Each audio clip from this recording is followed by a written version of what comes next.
একটা অর্ডারের শাড়ি আমরা শুরু থেকে শেষ পর্যন্ত কিভাবে প্রসেসিং করি সেটাই আজকে দেখাচ্ছি। প্রথমত যে শাড়িটা অর্ডার থাকে সেটা আমরা বের করে নিচ্ছি, এরপর এটা দেখছি ফ্রেশ আছে কিনা, তারপর হচ্ছে এটা একটু আয়রন করে নিচ্ছি, কারণ হচ্ছে প্রত্যেকটা শাড়ি আয়রন করার খুব জরুরি ব্লক প্রিন্ট করার আগে, যেন কাজের ফিনিশিংটা খুব সুন্দর আসে। তারপর হচ্ছে আমি পারফেক্ট রং মিক্সিং করে নিচ্ছি অনেক সময় ধরে, যেন রংটা কাপড়ের উপরে খুবই স্মুথলি বসে যায়।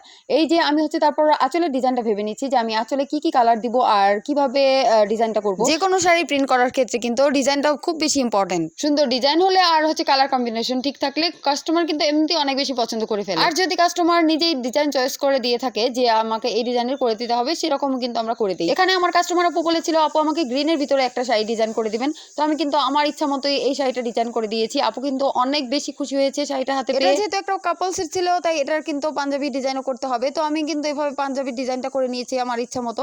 তারপর হচ্ছে যে আমি হালকা রোদে একটু শুকাতে দিয়েছি, আর এগুলো কিন্তু এখন আয়রন করে তারপর পার্সেল প্যাকেজিং এর জন্য আমি রেডি করে নিব। আর একটা কথা বলে দেই, যারাই আমার কাছ থেকে এই ব্লক প্রিন্টের শাড়িগুলো বা যাই অর্ডার করেন না কেন, ব্লক প্রিন্ট কিন্তু সবসময় উল্টো পাশ থেকে আয়রন করতে হয়, তো সেই বিষয়ে সবাই খেয়াল থাকবেন। আর আমাদের পেজের হিউজ পরিমাণ কালেকশন কিন্তু ঈদের জন্য চলে আসছে, আপনারা যে অর্ডার করতে চান অবশ্যই ইনবক্সে নক করবেন।